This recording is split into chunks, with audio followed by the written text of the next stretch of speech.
இன்று மாற்றத்தின் நாள். மாற்றம் உண்டு.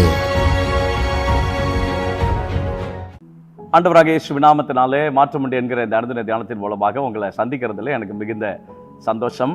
ஆண்டவரும் இரட்சகருமாக இயேசுவின் நாமத்தில் உங்களை வாழ்த்துகிறேன். சுகமாயிருப்பேன் என்று இயேசுவின் நாமத்தில் விசுவாசிக்கிறேன். கர்த்தர் உங்களோடு கூட இது நடத்தி வருகிற எல்லா பாதைகளுக்காக ஆண்டவருக்கு ஸ்தோத்திரம். இந்த நாளிலே தேவன் செய்ய விரும்புகிற காரியங்களை உங்களுடைய வாழ்க்கையில செய்யட்டும். அனுகூலமான சகாயங்கள், அனுகூலமான வாசல்கள், அனுகூலமான கதவுகள் உங்களுக்காக திறக்கட்டும் என்று இயேசுவின் நாமத்தில் ஜெபிக்கிறேன்.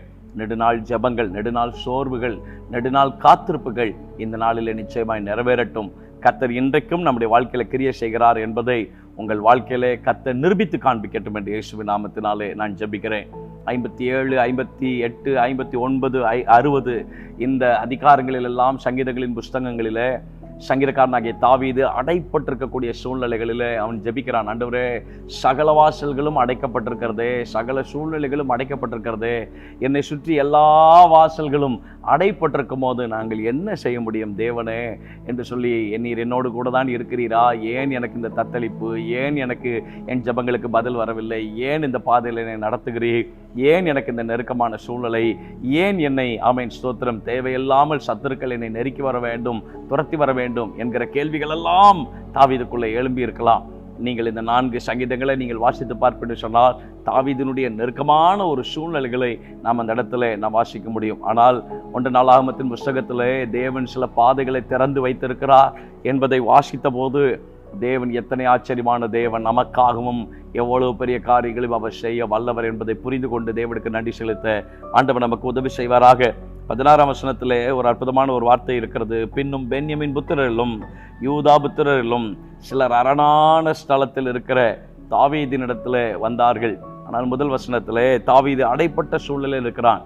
இன்னும் மறைவாய் இருக்கையில 2வது வசனம், 8வது வசனம், 15வது வசனம், 16வது வசனம், 18வது வசனம், முடிந்தால் நீங்கள் அந்த 12வது அதிகாரத்தை ஃபர்ஸ்ட் கிரானிக்கல்ஸை இன்றைக்கு மீண்டும் ஒரு முறை வாசியுங்கள்.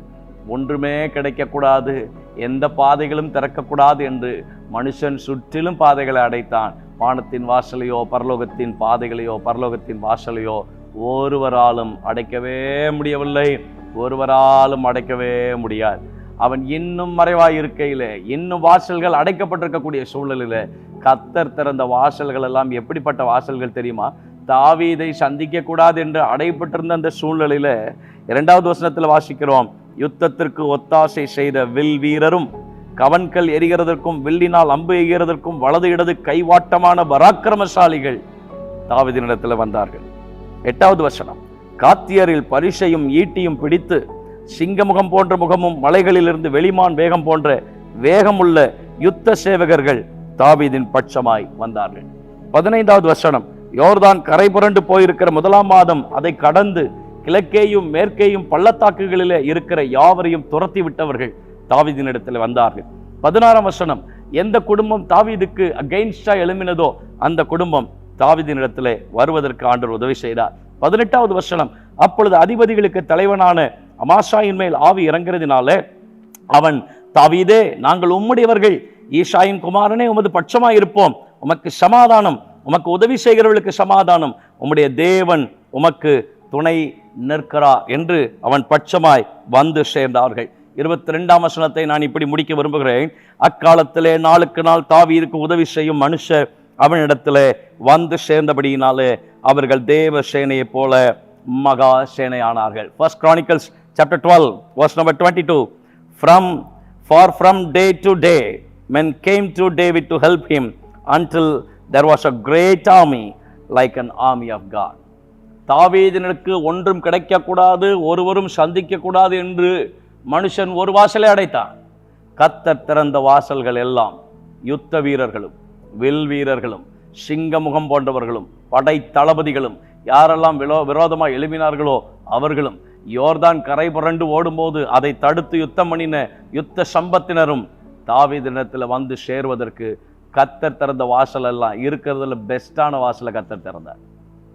மனுஷன் ஒரு வாசலை அடைச்சிட்டு உங்கள் லைஃப் முடிஞ்சது, இனி நீங்கள் எழும்ப மாட்டீங்க, இனி உங்களால் வெளியில் வர முடியாது, உங்களுக்கு இனி மறைவிடம் தான், இனி உங்களுக்கு வனாந்தரம் தான், இனி நீங்கள் அடைக்கப்பட்ட சூழ்நிலைக்குள்ளேயே அடைபட்டே கிடக்க வேண்டும், நீ எழும்பவே கூடாதுன்னு கொஞ்சம் எலும்பிட்டா உன்னை பார்த்து பொறாமப்படுற எத்தனை வன்கண்கள், எத்தனை பொறாமையின் ஆவிகள், எத்தனை மனுஷிக வல்லமைகள், எத்தனை பொய்யின் ஆவிகள், எத்தனை விமர்சன உதடுகள். எப்பொழுது விழுவான் என்று பார்த்து கொண்டிருக்கிற அநேக கண்களுக்கு முன்பதாக ஒரு கண்ணு எப்பொழுது எழுவான் என்று பார்த்து கொண்டே இருக்கிறது. உங்களை எழுப்பி உங்களுக்கான புதிய வாசல்களை திறந்து கொடுக்கறது சாதாரணமான பிளெஸிங்ஸ் கிடையாது சார். பெஸ்ட்டு இருக்கிறதுல பெஸ்ட்டு, இருக்கிறதுல சிறந்தது. அதிபதிகளையும் படை வீரர்களையும் யுத்த சம்மத்தர்களையும் வில் வீரர்களையும், ஆமென் ஸ்தோத்திரம், யார் புறக்கணித்து தள்ளினார்களோ அவர்களும் கூட திரும்ப வந்து, வேதம் சொல்லுகிறது, வெறுமையாக்கப்பட்டான் என்று யோசித்துக் கொண்டிருந்த தாவீதை குறித்து 22ஆம் வசனம் பதிவு செய்கிறது. அவனோடு இருந்த ஜனங்கள் தேவ சேனையை போல மகா சேனையாய் மாறினார்கள். மனுஷன் ஒரு வாசலை அடைக்கலாம், கர்த்தர் திறக்கிற வாசல் இனிமேல் பெஸ்ட்டாக இருக்கும்.